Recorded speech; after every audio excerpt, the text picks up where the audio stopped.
தமிழகம் முழுவதும் இயக்கப்படாமல் நிறுத்தி வைக்கப்பட்டுள்ள அனைத்து அரசு மணல் குவாரிகளும் போர்க்கால அடிப்படையில் திறந்து இயக்க வேண்டியும், அனைத்து கல்குவாரி கிரசர்களும் லாரிகளில் அனுமதிக்கப்பட்ட அளவிலோடு மட்டுமே கனிமங்களை ஏற்றிவிட வேண்டும். அதிக பாரம் ஏற்றிவிடும் கல்குவாரி கிரசருக்கு வழங்கப்பட்ட அனுமதியை ரத்து செய்ய வேண்டும். அவர்கள் மீது வழக்கு பதிவு செய்து நடவடிக்கை எடுக்கப்பட வேண்டும். அனைத்து கல்குவாரி கிரசர்களும் கண்காணிப்பு கேமரா பொருத்தப்பட வேண்டும். இடைமேடை அமைக்கப்பட வேண்டும்.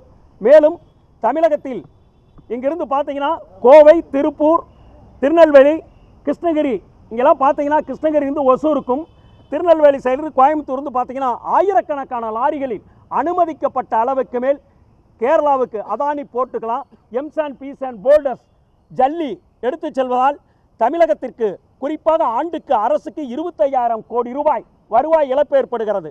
இந்த வருவாய் இழப்பை தடுத்து அரசுக்கு கூடுதல் வருவாய் கிடைத்திட அண்டை மாநிலங்களுக்கு கனிமங்கள் எடுத்து செல்வதை தடை செய்ய வேண்டி மனு கொடுத்துள்ளோம். அனைத்தும் பரிசீலித்து நடவடிக்கை எடுக்கப்படும் என்று கூறியுள்ளார். மேலும் சென்னையில் பார்த்தீங்கன்னா சிறிய வாகனங்களுக்கு எம்சாண்ட், பீசாண்ட் லோடு கொடுக்க மறுக்கிறார்கள். அனைத்து வாகனங்களுக்கும் மோட்டார் வாகன சட்டத்தில் அனுமதிப்பட்ட அளவே கனிமங்கள் வழங்கப்பட வேண்டும், முறையாக வழங்கப்பட வேண்டும்.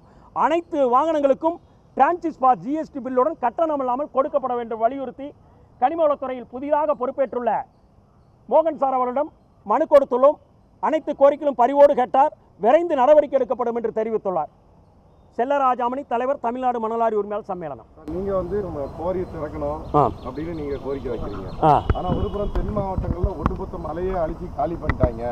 எல்லாமே என்ன சொல்றது, கோரி வந்து சட்டவிரோத கோரி தொடர்ந்து நடந்துட்டு தான் இருக்குது அப்படின்ற ஒரு குற்றச்சாட்டு. அதாவது நானோ யுவராஜோ தொடர்ந்து என்ன தெரியுமா சொல்றோம், எப்போவுமே மணலுக்கு மாற்று எம்சாண்டே கிடையாது. கடந்த ஆட்சியில் அதை கொண்டு வந்துட்டாங்க. படிப்படியாக எம்சாண்டே குறைக்கணுங்கிறோம். இப்போ ஆற்றுல மணல் எடுத்து ஒரு டெப்த்து குறிப்பிட்ட ஆழம், அரசு அனுமதித்துள்ள ஆழம், பொதுப்பணித்துறையில் சொன்ன மாதிரி 1 மீட்டர் டெப்த் எடுத்தால் மழை காலங்களில் அங்கே மணல் வந்து சேர்ந்துடும். மலைகளை காடுகளை அழைத்து மலைகளை வெடி வைத்து அதிக சக்தி வாய்ந்த வெடிக்கிறாங்க. மீண்டும் மலைகளை உருவாக்க முடியாது.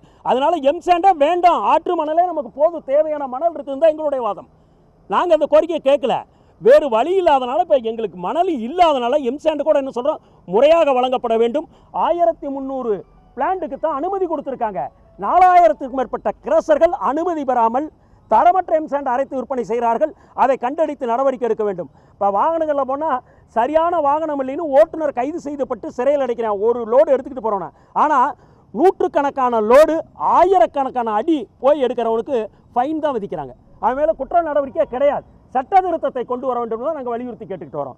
இது பொதுமக்களுக்காக தான், எங்களுக்கு மட்டும் இல்லை. வந்து 4000க்கு மேல கோரி வந்து சட்டவிரோதமாக சொல்றாரு. பேர் சொல்லுங்க, எங்க இந்த மாவட்டத்தில் என்னன்றது.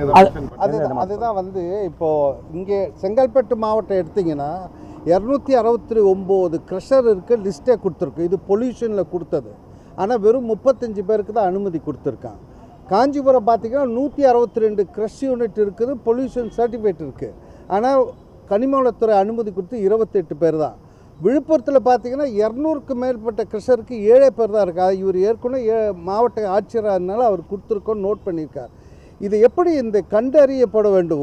ஒரு மலையிலையும் விபத்து நடந்த பிறகு தான் நீங்களும் மாவட்ட ஆட்சியரை போய் பார்த்தா தான் அந்த மலை வந்து ஃபோர்ஜரி மலை, அனுமதி இல்லாத மலை, அதிக ஆழம் எடுத்தது, இதெல்லாம் தெரியுது. அப்போ இதை கண்காணிக்கிறதுக்கு அரசு வந்து என்எம்ஆரை நியமிச்சோ மேன் பவர் நியமித்து இந்த 4000 கிரஷரை பார்க்கணுன்ற திட்டம் இப்போ ஏதோ ஒன்று எடுத்துகிட்டு வந்தாங்க. அதை நாங்கள் வரவேற்கிறோன்னு ஏன் சொன்னோன்னா, இப்போ நீங்கள் கேட்டிங்களே இது எப்படி தெரியணும், இது தெரிய வேண்டும் என்பது தான் எங்களுடைய கோரிக்கை. அதுதான் இன்றைக்கி லிஸ்ட்டு கொடுத்துருக்கோம். இதை கண்காணிக்கிறதுக்கு ஒரு மாவட்டத்தில் மைன்ஸ் டிபார்ட்மெண்ட் இருக்காங்க. என்ன பண்றாங்க? கொள்ளுடுத்த குவாரி ஓனர்ஸ், கூட்டு களவாணிகள், அதை கண்டறிந்து நடவடிக்கை எடுத்து தான் நாங்கள் போராட்டம் நடத்திக்கிட்டு இருக்கோம். இந்த போராட்டம் எங்களுக்கு மட்டும் பத்திரிகையாளர்களுக்கும் பொதுமக்களுக்கு சேர்ந்து தான் இந்த போராட்டம் நடத்துறோம். நடவடிக்கை எடுக்க தெரிஞ்சு தான் சொல்றோம். அமைச்சர் எப்பவுமே நீங்க சொல்றது கரெக்டான வேலை தான். 19 4000 3000 சொல்றது இந்த இடத்துல இருக்கீங்கன்றது வீடியோ ஆதாரத்தை அதான் சொல்லிட்டுமே லிஸ்ட் இருக்கு. லிஸ்ட் கொடுத்திருக்கோம் பிரதர், லிஸ்டே கொடுத்திருக்கோம். ஒவ்வொரு டிஸ்ட்ரிக்ட்ல நான் லிஸ்ட் கொடுத்தறேன், லிஸ்ட் கொடுத்திருக்கோம். அதை தான் லாரி ஓட்டுநர்கள் நீங்க போகும்போது தெரியும், உள்ள என்ன இருக்குன்னு தெரியும், அளவுக்கு அதிகமா வெட்டி இருக்காங்களான்றது உங்களுக்கு பார்க்கும்போது. அவரே போலீஸ் பர்மிஷன் வாங்கிட்டு தான் உள்ள போற கட்டற, அதே கொடுக்கல. 25,000 கோடி தனிநபருக்கு போதா இல்ல யாருக்கு? தனிநபருக்கு போகுது. அரசுக்கு வந்தா தான். அதை யாருன்னு கேக்குறாரு. அதாவது அரசு தனிநபர், அரசியல் ஆதிக்கம் பெற்றவர்கள், ஆளுங்கட்சியினுடைய ஆதரவு பெற்றவர்கள். ஏன்னு கேளுங்க, அந்த பேரை சொன்னா இப்போ புதுக்கோட்டையில் மாதிரி வண்டி விட்டு கொலை பண்ணிடுவான். எனக்கு குடும்பம் இருக்குல்ல, என்னால் இவ்வளோ தான் சொல்ல முடியும்.